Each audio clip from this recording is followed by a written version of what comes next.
آپ کی خدمت میں پیش کیے جا رہے ہیں۔ چونکہ چوتھے پارے کے اینڈ میں جو نکاح سے متعلق عرب میں خرافات تھے اور جو غلط رسومات تھی اس کے خلاف گفتگو ہو رہی ہے۔ قرآن مقدس چونکہ مکۃ المکرمہ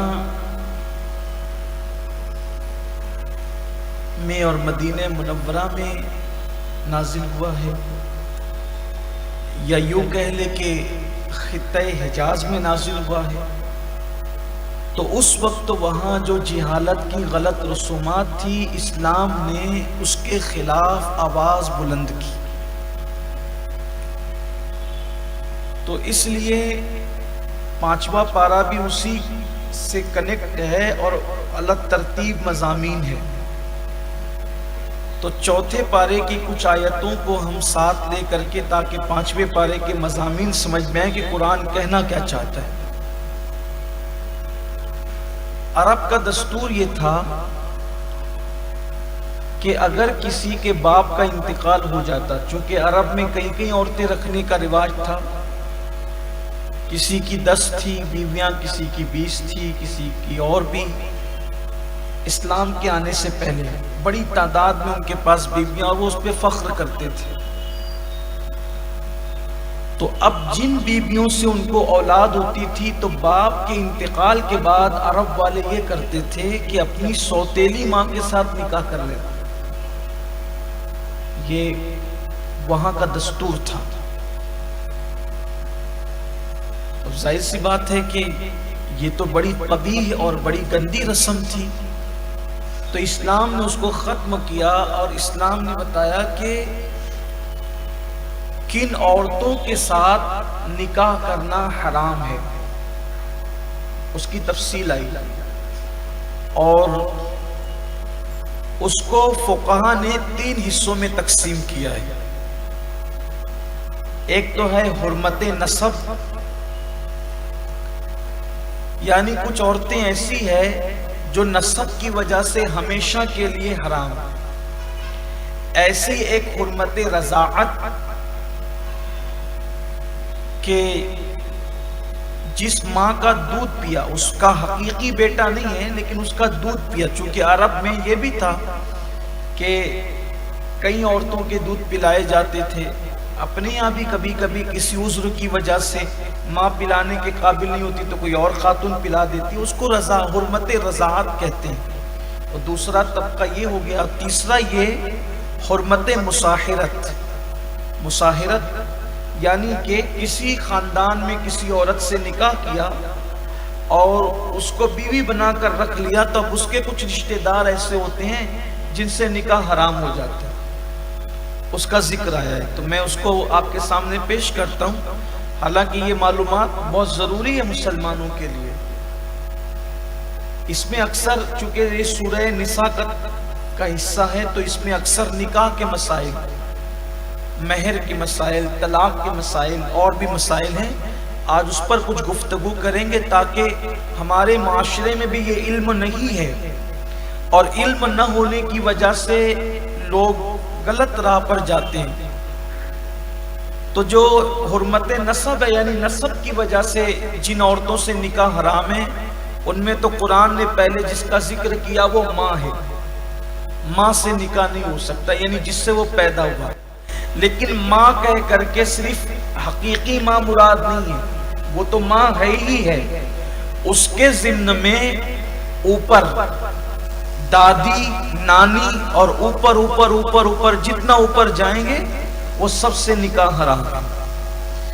پھر اس کے بعد بیٹی، تو بیٹی سے مراد بیٹی کے ضمن میں یہ بھی بیٹی، پوتی، نواسی، پھر نیچے نیچے نیچے نیچے جتنا نیچے آئیں گے ان سب سے نکاح حرام ہے۔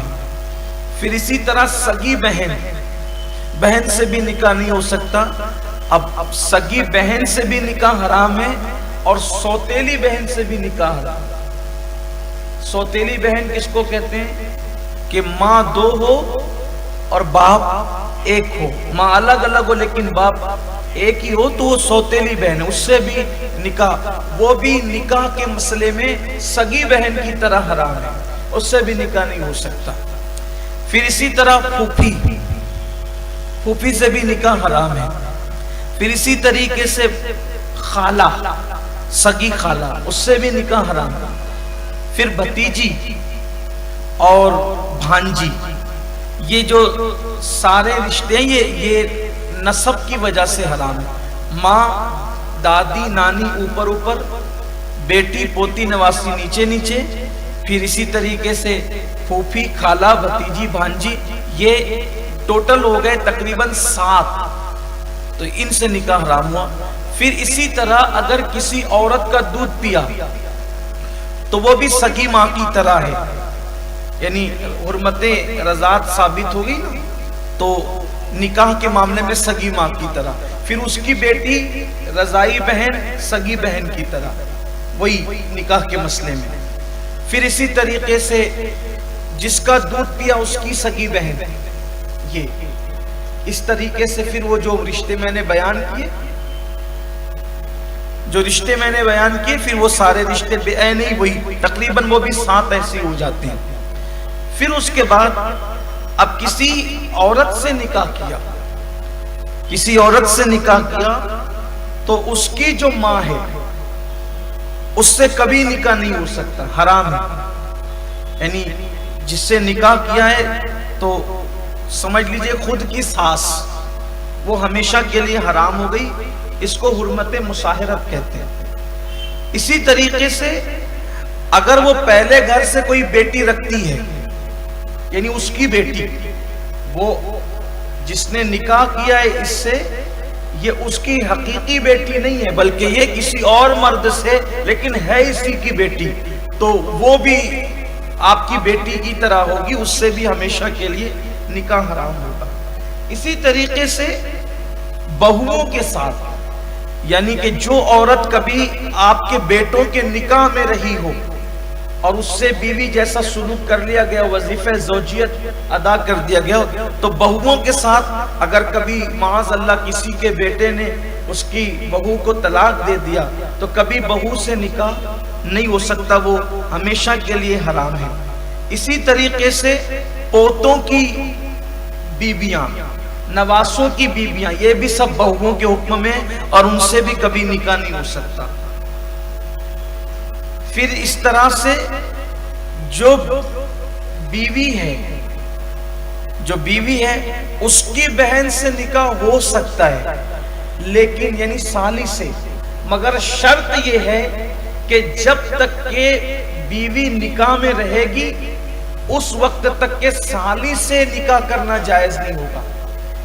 پھر اسی طریقے سے جو خاتون نکاح میں ہے اس کی خالہ، یعنی کہ بیوی اور اس کی خالہ دونوں ایک مرد کے نکاح میں ایک وقت میں جمع نہیں ہو سکتے۔ اسی طریقے سے بیوی اور اس کی بھتیجی دونوں ایک مرد کے نکاح میں ایک وقت میں جمع نہیں ہو سکتے۔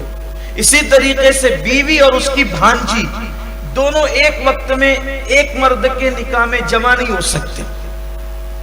ہاں، یعنی کہ بیوی کی بھانجی سے نکاح ہو سکتا ہے، بھتیجی سے نکاح ہو سکتا ہے، لیکن یہ کب، کس صورت میں؟ اس کی خالہ سے نکاح ہو سکتا ہے، کس صورت میں؟ اس کی بہن سے نکاح ہو سکتا ہے، کس صورت میں؟ جب یہ انتقال کر جائے یا اس کو طلاق دے دیا جائے تو اب وہ دوسری اس کو لے آ سکتے ہیں، لیکن یہ بھی موجود ہو، اس کی خالہ بھی موجود ہو، یہ بھی موجود ہو، اس کی بھتیجی موجود ہو، یہ بھی موجود ہو اور اس کی بہن بھی موجود ہو، اور نکاح ایک نکاح میں ان کو، یعنی کہ ایک مرد کے نکاح میں ان کو جمع نہیں کیا جا سکتا۔ ایسی تفصیل بیان کی گئی۔ اگر بات، کیونکہ یہ مسائل ہیں، اگر نہ سمجھ میں آئے ہوں تو ایک مرتبہ بعد میں آپ مجھ سے پھر پوچھ سکتے ہیں۔ میں نے اپنی بساط پر اس کو بیان کر دیا، چونکہ ہمارے پاس وقت بھی مختصر ہی ہوتا ہے۔ ویسے تراویح کے بعد تو آدمی ڈھیلا ہی پڑ جاتا ہے، مگر یہ اللہ تعالیٰ آپ لوگ کو جزائے خیر دے کہ پوری 20 رکعت اور اس کے بعد پھر عشاء کی 17، یعنی تقریباً 37 رکعتیں پڑھنے کے بعد بھی آپ اکثر لوگ سب کے سب بیٹھے ہی ہوتے ہیں۔ یہ اللہ کی توفیق ہے، بڑی بات ہے، ورنہ آدمی تھک جاتا ہے۔ تو آپ کی تھکن کا بھی خیال ہے اور بہت طویل گفتگو کرنے کی بجائے اختصار ملحوظ ہے۔ اگر اس کی تفصیل آپ کو جاننا ہو تو میں تو کافی دیر تک یہاں ہوتا ہوں، آپ بعد میں آ کر کے مجھ سے پوچھ سکتے ہیں۔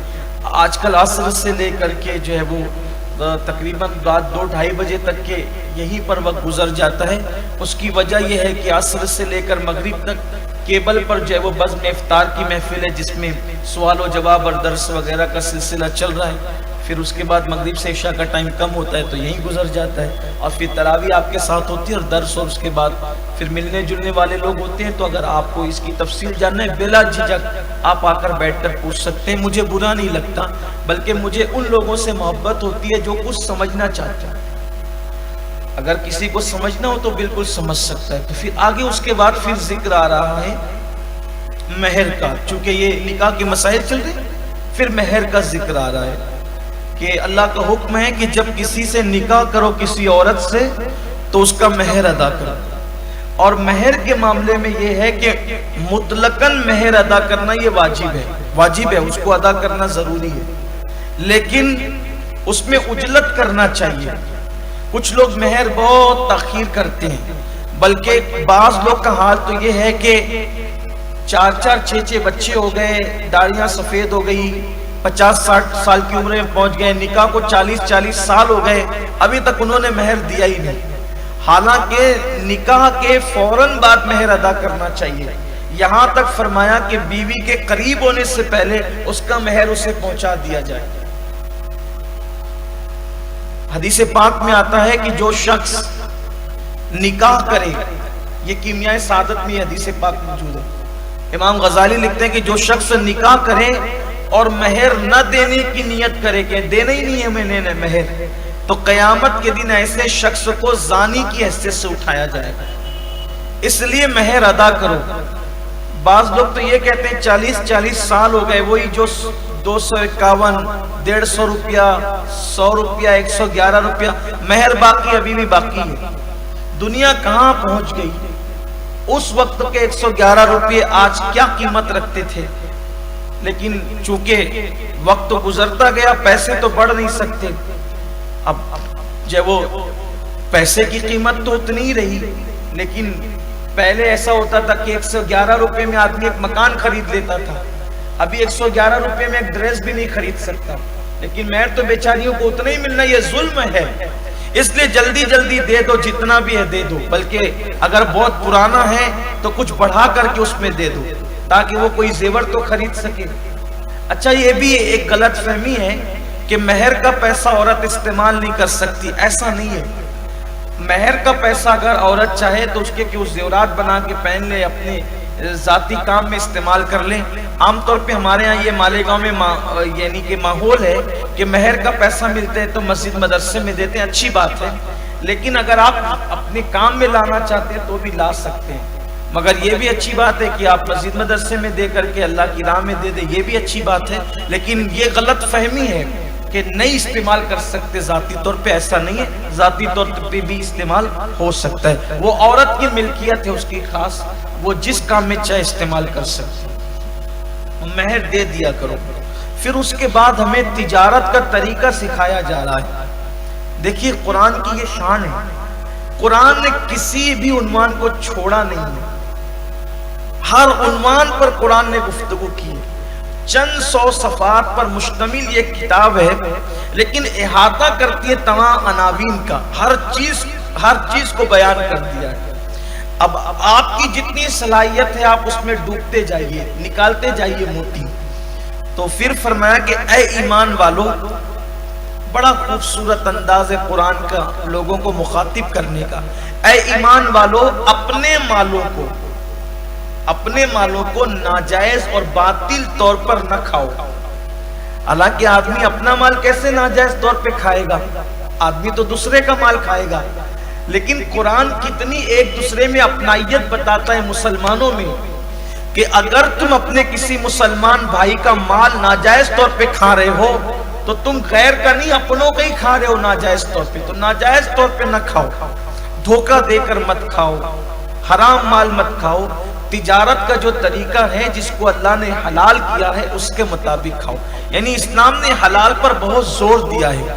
ایک بات یاد رکھنا، حرام کھا کر رات بھر آپ مصلی پر عبادت کریں کوئی فائدہ نہیں، اور آپ حلال کھا کر صرف فرائض اور واجبات پر بھی اکتفا کر لیں تو آپ اللہ تک پہنچنے کے لیے وہی عبادتیں کافی ہیں، جنتی بن جانے کے لیے وہی عبادتیں کافی ہیں. حرام لقمہ جس کے پیٹ میں ایک لقمہ بھی حرام کا ہے 40 دن تک اللہ اس کی عبادت قبول نہیں کرتا. اگر اس نے 40 روپے کا کوئی کپڑا خریدا ہے، مثال دے رہا ہوں، 40 روپے کا کپڑا خریدا، ان 40 روپے حلال کے تھے، صرف 1 روپیہ حرام کا تھا، تو جب تک وہ لباس اس کے بدن پہ رہے گا اس کی کوئی نہ دعا قبول ہے، نہ کوئی نماز قبول ہے، نہ کوئی عبادت قبول ہے. اس لیے حلال پر توجہ دی جائے. اور میں سمجھتا ہوں کہ آج بہت سے حاجی، نمازی، یہ وہ کیا کیا کہلانے والے لوگ حلال کے معاملے میں بڑے کمزور واقع ہو. بڑے شور، کسی نے کہا نا کہ بہت شور سنتے تھے پہلو میں دل کا، وہی حال ہے قوم مسلم کا. بڑے تقوی والے، بڑے پرہیزگاری والے نظر آتے ہیں، لیکن ان کے ساتھ لین دین کر کے دیکھو تو سمجھ میں آتا ہے کہ کچھ نہیں ہے. اور اصل انسان کی پہچان مسجد میں نہیں ہے. اصل انسان کی پہچان مسجد میں نہیں ہے، داڑھی کی بنیاد پر نہیں ہے، لباس کی بنیاد پر نہیں ہے. ایک مقدمہ فاروق اعظم رضی اللہ تعالیٰ کی بارگاہ میں آیا تو فاروق اعظم نے فرمایا کہ بھئی وہ فلاں آدمی کے خلاف ایک مقدمہ میرے پاس آیا ہے، تم میں کون اس کو پہچانتا ہے؟ ایک صحابی کھڑے ہوئے کہ حضور میں پہچانتا ہوں.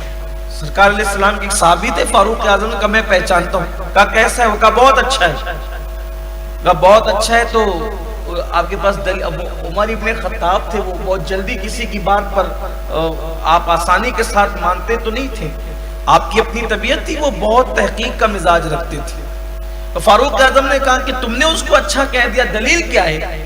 کہا وہ کثرت سے مسجد میں آتا جاتا ہے، نمازیں بڑی جماعت سے پڑھتا ہے، مسجد میں اس کا اکثر وقت گزرتا ہے. فرمایا کسی کے اچھا ہونے کے لیے مسجد میں وقت گزارنا کافی نہیں ہے.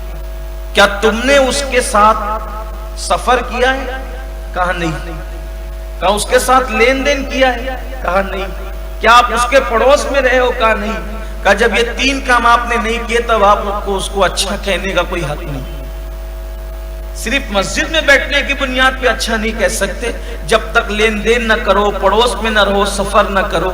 آپ دیکھیے، سفر کر کے دیکھیے، لین دین کر کے دیکھیے، پڑوس میں رہ کر دیکھیے تو پتہ چلتا ہے کہ حالات کیا ہیں. تو مسلمانوں کو یاد رکھیے گا کہ ہم اپنی نماز دکھا کر لوگوں کو مسلمان نہیں کر سکتے. وہ جو کیریکٹر، جو کردار تھا نا، وہ ایک الگ خوشبو ہے. اللہ کرے مسلمان حلال کی طرف آئے. آج کل تو اللہ رحم و کرم فرمائے کہ کیا کہیے گا، اللہ کے گھر میں کہتے ہیں، اس لیے جو وہ کوئی کسی کو ذہن میں لے کے کہنا اچھی بات نہیں ہے. ایک جنرل بات کہوں، ایک ایک چیز لوگ 4 لوگوں کو بیچتے، 6 لوگوں کو بیچتے. اپنے شہر میں ایک ایک پلاٹ کئی لوگوں کو لوگ بیچ دیتے ہیں. اب بیچارے غریب لوگ کیا کریں گے؟ دوڑتے رہتے ہیں، پھرتے رہتے ہیں، آخرکار چھوڑ دیتے ہیں. لوگ حج اور عمرہ کے نام پہ پیسے کھا جاتے ہیں. دوڑتے رہیے ان کے پاس، دوڑتے رہیے ان کے پیچھے. یہ سب حال، یعنی حرام کھانے کی عادت لوگوں کو پڑ گئی ہے. اسی طریقے سے الیاذ باللہ جب وہ غریبوں کو ورگلائیں گے کہ چلو تمہارے پیسے اس کمپنی میں جمع کراؤ، پھر اتنے مل جائیں گے، پھر وہ ہو جائیں گا اور وہ ہو جائے گا. کون لوگ ہیں بھائی؟ تو بولے وہ فلاں مفتی صاحب نے بھی تصدیق کر دی، وہ فلاں علامہ صاحب نے بھی تصدیق کر دی، وہ فلاں نے بھی کر دی، اور بعد میں پھر وہ سارے پیسے لے کر کے بھاگ جاتے ہیں. اب دوڑتے رہیے ان کے پیچھے. یہ صورتحال ہے. کس پہ اعتماد کرے گا آدمی؟ ہمارے شہر کے یہ حادثات ہوئے نا، ہمارے شہر کے اندر بے شمار حادثات ہوئے. اللہ تعالیٰ رحم فرمائے. میں تو مسلمانوں سے یہ کہتا ہوں کہ شارٹ کٹ میں ترقی کو مت حاصل کیجیے. حرام آتے ہوئے آتا ہے، آتے ہوئے نظر آتا ہے، لیکن حرام پائیدار نہیں ہے، حرام میں برکت نہیں ہے. حلال میں دھیرے سے ترقی ہوتی ہے لیکن ہمیشہ کی ترقی ہوتی ہے، اور حرام فوراً پٹ سے آتا ہے اور جاتا بھی ایسے کنگال کر دیتا ہے. اس لیے حلال کو لازم پکڑیے. تو اللہ تعالیٰ نے قرآن مقدس میں پھر اس کے بعد اللہ تعالیٰ نے فرمایا کہ خودکشی مت کرو. دیکھیے پھر ایک نیا عنوان آ گیا. یہ قرآن کی شان ہے. دیکھیے عنوان بدلتا ہے پتہ بھی نہیں چلتا. اس خوبصورتی سے قرآن عنوان تبدیل کرتا ہے. اپنے آپ کو ہلاک مت کرو, اپنی جان کو ہلاک مت کرو. نہ خود کی جان ہلاک کرو نہ کسی کو قتل کرو. خود کی جان ہلاک کرنے کے لیے بھی منع فرمایا گیا. حدیث پاک میں آتا ہے کہ جو خودکشی کرے گا, دیکھیے کتنی بھی مشکل آ جائے, مصیبت آ جائے, خودکشی کرنے کی اجازت نہیں. کچھ لوگ کہتے ہیں یار میں بہت پریشان ہو گیا, خودکشی کر لوں, لٹک جاؤں, یہ زہر کھا لوں, وہ کر لوں. آپ کیوں خودکشی کرنا چاہتے ہیں؟ میری آواز گھروں تک بھی پہنچ رہی ہے. میں اپنی بہنوں سے کہتا ہوں کیوں خودکشی کرنا چاہتے ہیں آپ؟ اس لیے کہ آپ وقتی طور پر جس مصیبت میں مبتلا ہیں آپ اس سے آپ کو نجات مل جائے, بس یہی آپ چاہتے ہیں. لیکن یہ وقتی طور کی مصیبت سے نجات پانے کے لیے آپ ہمیشہ کی اس سے بڑی مصیبت مول لے رہے ہو. کیونکہ اللہ کے رسول صلی اللہ علیہ وآلہ وسلم نے فرمایا کہ جو جس چیز سے خودکشی کرے گا وہ جہنم میں ہمیشہ اسی سے خودکشی وہ کرتا رہے گا. جیسے کسی نے پھانسی پہ اپنے آپ کو لٹکا لیا, پھانسی کے پھندے پہ وہ لٹک گیا. اب وہ یہاں سے تو مر کر کے ایسا لگا کہ چلو سکون پا گیا, ٹینشن ختم. نہیں, اس سے بڑا ٹینشن. کیا ٹینشن ہے کہ دنیا والے ستا رہے تھے لیکن اب وہ جہنم میں گیا اور اب اس کے لیے آگ کا پھندا لٹکایا جائے گا اور پھر پھانسی دی جائے گی, پھر وہ اس کو مارا جائے گا, پھر زندہ کیا جائے گا, پھر آگ کے پھندے میں لٹکایا جائے گا, پھر اس کو مارا جائے گا, پھر زندہ کی. یہ سلسلہ چلتا رہے گا اور وہ ہمیشہ جہنم میں رہے گا ایک طویل مدت تک. اللہ کے رسول نے فرمایا ہمیشہ. اس سے ہمارے علماء فرماتے ہیں طویل مدت تک, اور کتنی طویل مدت ہوگی یہ اللہ جانے. تو یہ چند لمحے کی دنیا کی مصیبتیں مشکل ہے. کبھی کبھی کچھ نوجوان ایسا بھی ہوتے ہیں کوئی گناہ کرتے ہوئے غلطی کرتے پکڑا گئے. جیسے مثال کے طور پر میں کسی گناہ کی تائید نہیں کر رہا ہوں لیکن بتا رہا ہوں, جیسے چوری کرتے پکڑا گئے. بعض ایسے جوان ہمارے خودکشی کیا انہوں نے, مسلم جوانوں نے چوری کرتے پکڑا گئے تھے, شریف خاندان کے. اب باپ کی عزت داؤ پہ لگ گئی, خاندان کی عزت داؤ پہ لگ گئی, تو کیا کریں کہ چلو خودکشی کر لیں. خودکشی اس کا حل نہیں ہے. اس کا حل تو یہ تھا کہ آپ سچی توبہ کرتے, اور جو داغ آپ کے خاندان پر چوری کی وجہ سے لگا ہے پھر آپ کی زندگی آپ ایسی پیش کرتے کہ لوگ اس زندگی کو بھول کر کے کہتے کہ یار اس کو ٹھوکر لگی تھی تو اس کی زندگی بدل گئی. مثال کے طور پہ حضرت فضیل بن عیاض پہلے ڈکیتی کرتے تھے. ڈکیتی کرتے تھے کہ نہیں, لکھا ہے کتابوں میں, بیان بھی ہوتا ہے. لیکن کیا کوئی حضرت فضیل سے نفرت کرتا ہے؟ ہرگز نہیں کرتا. کیوں؟ اس لیے کہ پہلے ڈکیتی کرتے تھے, جب توبہ کی ہے تو اتنے متقی ہوئے ہیں کہ بڑے بڑے تقوی والے کہتے تھے کہ فضیل صرف متقی نہیں ہے بلکہ سراپا تقوی کا نام ہے فضیل بن عیاض. یوں اپنے آپ کو پیش کیا. اللہ نہ کرے کچھ ایسے جوان بھی تھے کسی لڑکی کے ساتھ پکڑا گئے, پھر خودکشی کر لی کہ بھئی چلو بدنامی ہو گئی اب کیسے جیئیں گے. نہیں, ایسا نہیں ہے. ہمت مت ہارو, غلطی ہوئی ہے نا, غلطی ہوئی ہے, جرم ہوا ہے, ہمت نہیں ہارنا. اس کا راستہ توبہ ہے. میں زنا کرنے والوں کی تائید نہیں کر رہا ہوں, حوصلہ افزائی نہیں کر رہا ہوں, لیکن ایک گناہ کیا اب دوسرا گناہ کیوں کرتے ہو؟ اگر ایک گناہ ہو گیا تو اس کو توبہ کر لو اور پھر اپنی زندگی ایک اچھے انسان کی حیثیت سے پیش کرو. حضرت بشر حافی پوری رات پورا دن شراب کے میخانے میں پڑے رہتے تھے, شراب کے اڈوں پہ پڑے رہتے تھے, لیکن بس اللہ نے زندگی بدلی. ایسی توبہ کی کہ ایسی ولایت کا مقام پایا کہ آپ جس راستے سے گزر جاتے تھے اس راستے میں کبھی جانور گوبر نہیں کرتے تھے. یہ مقام ملا آپ کو. تو پچھلی زندگی میں جو ہوا سو ہوا, توبہ کرو اور اپنی زندگی کو ایک اچھے انداز سے پیش کرو. اللہ تبارک و تعالیٰ تمہیں پھر عزت, اور توبہ کرنے والا کبھی ذلیل نہیں ہوتا.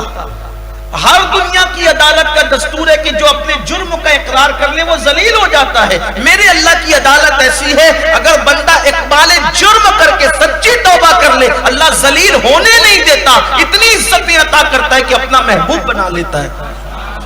اس لیے خودکشی حل نہیں ہے, گناہ کا حل خودکشی نہیں ہے.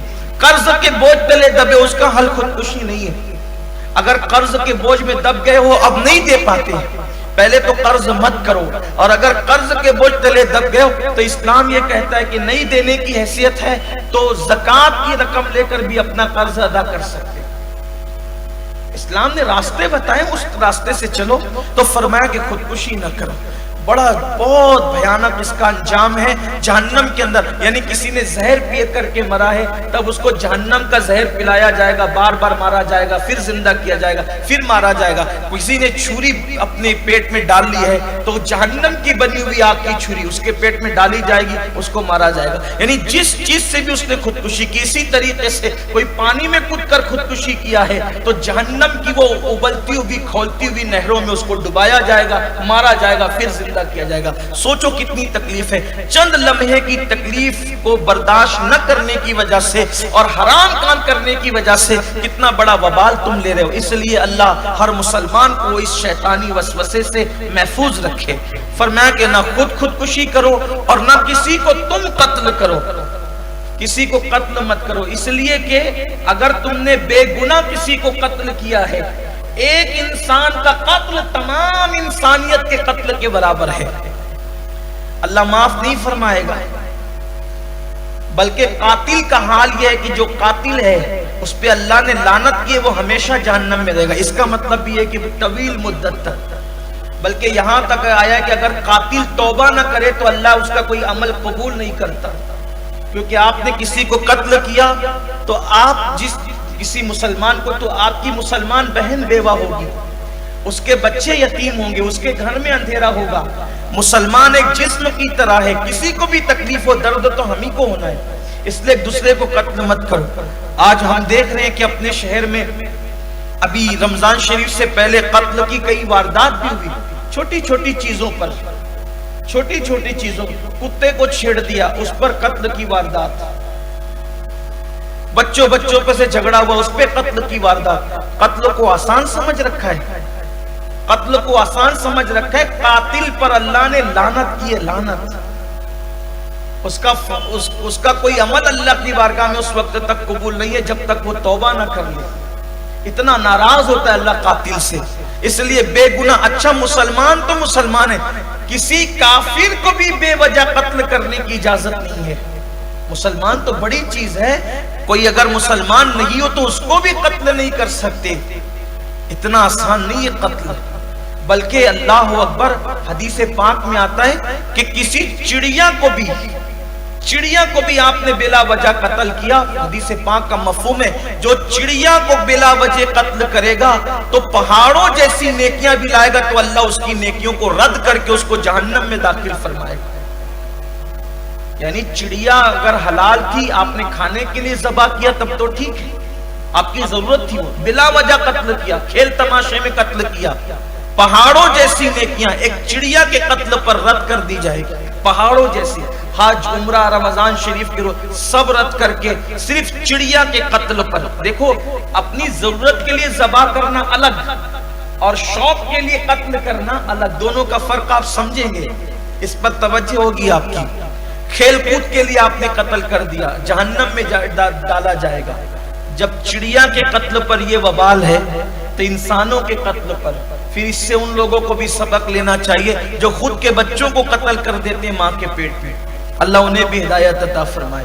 اللہ نے قرآن میں فرمایا اپنی اولاد کو قتل مت کرو غربت کے خوف سے, اللہ انہیں بھی کھلاتا اور تمہیں بھی کھلاتا, اللہ کھلانے والا. اس لیے ان چیزوں سے بچو. پھر اس کے بعد اللہ تعالیٰ نے فرمایا, اگر اب یہ بڑے گناہوں کا ذکر تھا نا, خودکشی ہے, قتل ہے, حرام مال ہے, اب قرآن کہتا ہے اگر ان بڑے گناہوں سے بچو گے تو اللہ تعالیٰ تمہاری تمام برائیوں کو تمہارے نامہ اعمال سے مٹا دے گا اور تمہیں عزت کے گھر میں, عزت کی جگہ جس کو جنت کہتے ہیں, اللہ اس میں تمہیں داخل فرمائے گا. اس کی تشریح میں ہمارے بزرگوں نے لکھا ہے کہ بڑے گناہوں سے بچنے کا مطلب صرف یہی نہیں ہے, بلکہ جن گناہوں پر سخت وعید آئی ہے یا حد لگائی جاتی ہے اس کو بڑے گناہ کہتے ہیں. جیسے شرک بڑا گناہ, ماں باپ کی نافرمانی بڑا گناہ, اسی طریقے سے حرام لقمہ کھانا بڑا گناہ, شراب پینا بڑا گناہ, جھوٹی قسم کھانا بڑا گناہ, یہ سب بڑے گناہ. اور بھی اس کی تفصیل ہے. ایک موقع پر مرکز پر ہی ہفتہ واری اجتماع میں تقریباً 6-7 ہفتے مسلسل ہم نے بڑے گناہ کون کون سے اس پہ بیان کیا تھا. تو اگر آپ دیکھنا چاہتے ہیں تو ادھر آپ رجوع کر سکتے ہیں کہ بڑے گناہ کون کون سے. تو فرمایا بڑے گناہوں سے بچو گے تو اللہ تعالیٰ تمہاری ساری برائیوں کو مٹا کر تمہیں عزت کے گھر میں جنت میں داخل فرمائے گا. پھر اس کے بعد ایک اور بہت خوبصورت معاملے کی طرف ہماری توجہ کو موڑا گیا ہے. پھر ایک نیا عنوان آیا ہے. اللہ نے فرمایا یہ اللہ کا انعام ہے, اللہ کی نعمت ہے.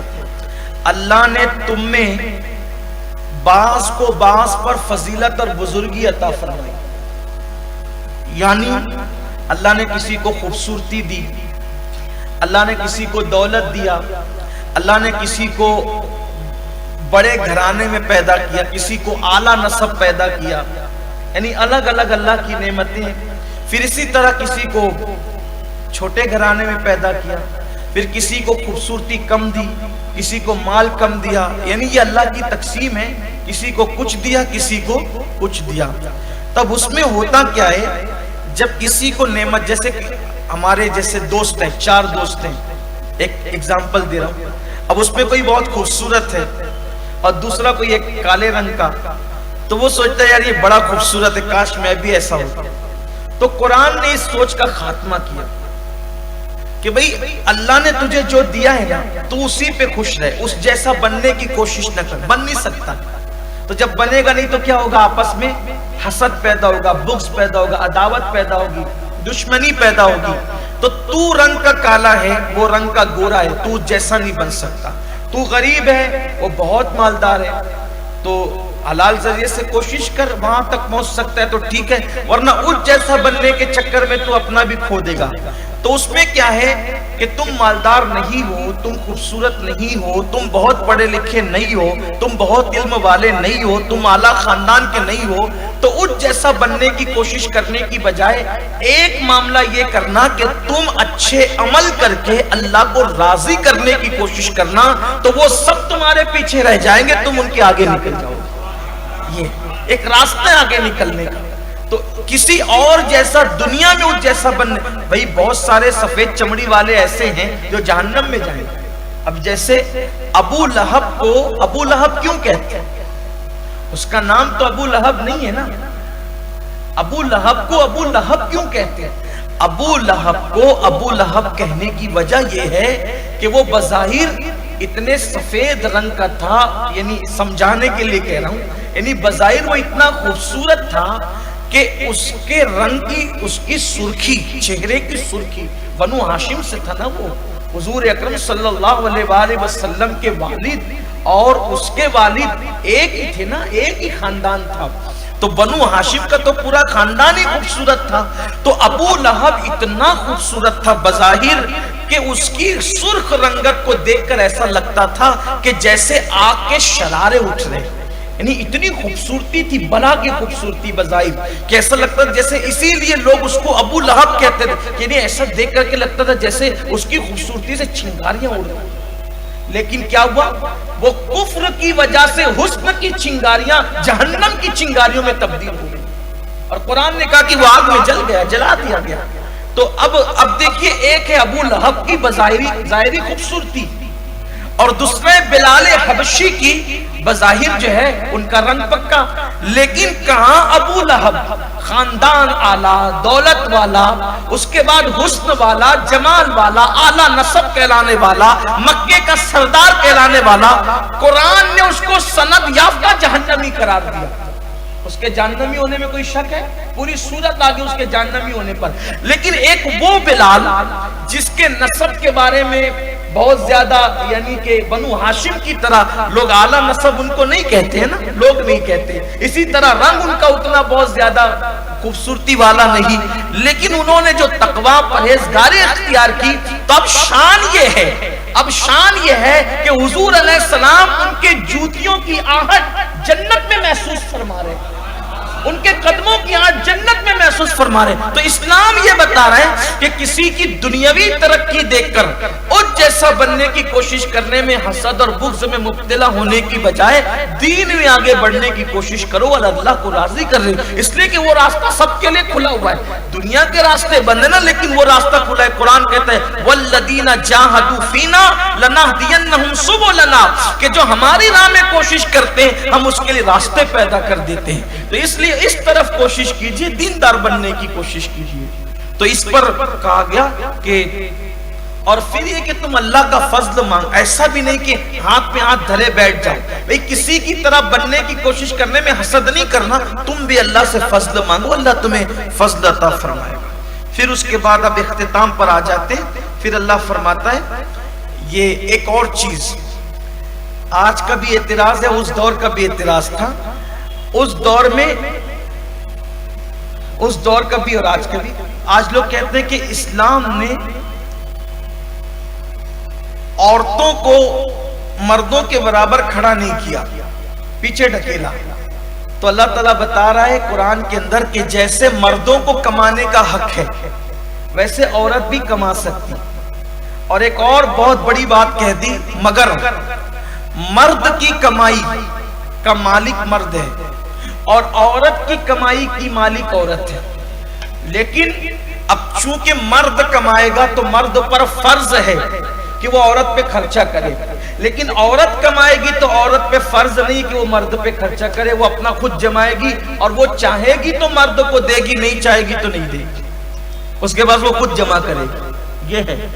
اس سے پتا چلا کہ ہمارے یہاں عورتوں کو کمانے سے نہیں روکا گیا, عورتوں کو کمانے سے نہیں, ایک حد مقرر کی گئی کہ وہ کر سکتی ہے, جو بھی کام وہ کرنا چاہے کر سکتی ہے, لیکن اس کام کے کرنے میں اس سے حرام کام نہیں ہونا چاہیے. جیسے اگر وہ بالفرض, ایک سمجھانے کے لیے کہہ رہا ہوں, اگر وہ کسی اسکول میں ٹیچر بن کر جاتی ہے, کسی ہاسپٹل میں ڈاکٹر بن کر جاتی ہے, اسی طریقے سے کسی آفس کے اندر کوئی آفیسر کی حیثیت سے جاتی ہے, اسلام صرف یہ کہتا ہے کہ عورت پر اسلام نے جتنا پردہ فرض کیا ہے اس پردے کی پابندی کے ساتھ وہ سارے کام کر سکتی جس کی اسلام نے اجازت دی. اسلام نے عورت کو کمانے سے منع نہیں کیا, کما سکتی ہے, لیکن کوئی ایسا کام کرنے کے لیے جائے جس سے اس کی آبرو خطرے میں پڑ جائے پھر اسلام روک دیتا ہے. اگر وہ پردے کی پابندی کے ساتھ کرے تو کیا نا, خواتین نے کیا ہے, لیکن عورت کے لیے افضل یہ ہے کہ اگر وہ کوئی کمائی کا کام کرے تو کوشش کرے کہ گھریلو کام کرے, گھر میں بیٹھ کے کرے. بڑی معذرت کے ساتھ میں کسی کو پھر کہتا ہوں, اللہ کے گھر میں نشانہ نہیں بنا رہا ہوں. آج آپ دیکھیے بیوٹی پارلر, زنا کے ایجنٹ کے اڈے بنے ہوئے. زنا جتنا بیوٹی پارلروں سے عام ہو رہا ہے, چہرے بنانے کے بہانے, خوبصورتی کے بہانے بیٹیاں جاتی ہے اور وہاں پر باضابطہ طور پر زنا کے دلال بیٹھے ہوئے بیٹیوں کو ورگلاتے رہتے ہیں اور لوگوں کو, حرام کام کرنے والوں کو لڑکیاں سپلائی کرتے رہتے ہیں. اسی طریقے سے مساج کے اڈے, یہ مساج کی لعنت بھی شروع بھی ہے, یہ بھی معاذ اللہ تعالی جو ہے وہ جرائم کے اڈے بنے ہوئے, وہاں بھی دلال بیٹھے ہوئے. سب کی بات نہیں کرتا, لیڈیز ہاسپٹلوں کے اندر بھی زنا کے دلال بیٹھے ہوئے. یہ حق بات اللہ کے لیے صرف آبرو کے تحفظ کے لیے کر رہا ہوں. اس لیے بیٹیوں کو اکیلے نہ جانے. پہلی بات تو بیوٹی پارلر میں جانے کا ہمارے یہاں کوئی تصور ہی نہیں ہے. اگر عورت کوئی زینت کرے تو وہ گھر میں کرے, جائز چیزوں سے کرے. حرام چیزوں سے عورت کو زینت کرنے, عورت کو سنگھار کرنے سے منع نہیں کیا گیا. عورت سنگھار کرے لیکن جائز چیزوں سے کرے, جو بھی جائز ہے جس سے کر سکتی ہے. بیوٹی پارلروں میں ہماری بیٹیوں کو جانے کی اجازت آپ نہ دیں, ورنہ خون کے آنسو رونا پڑے گا. اور رو رہے وہ لوگ جو کہتے ہیں مولوی لوگ تو پرانے سوچ کے, دقیانوسی سوچ کے لوگ ہیں, ہماری بیٹیاں بیوٹی پارلر میں خوبصورتی کے لیے آتی, ان کا کیا بگڑتا ہے, ہمارا کیا بگڑتا ہے. وہ صرف تیری بیٹی نہیں ہے, وہ پوری قوم کی بیٹی ہے. ایک بیٹی کی آبرو جاتی ہے, پوری قوم کی آبرو جاتی ہے. اخباروں میں یہ نہیں چھپتا کہ فلاں کی چلی گئی, اخبار میں یہ چھپتا ہے مسلمان کی چلی گئی. اس لیے ایک بیٹی پوری قوم کی بیٹی ہے, اس سے پوری قوم کی آبرو وابستہ ہے. اس لیے میری گزارش ہے, میں سارے ہاسپٹلوں کو مشکوک نہیں کر رہا ہوں,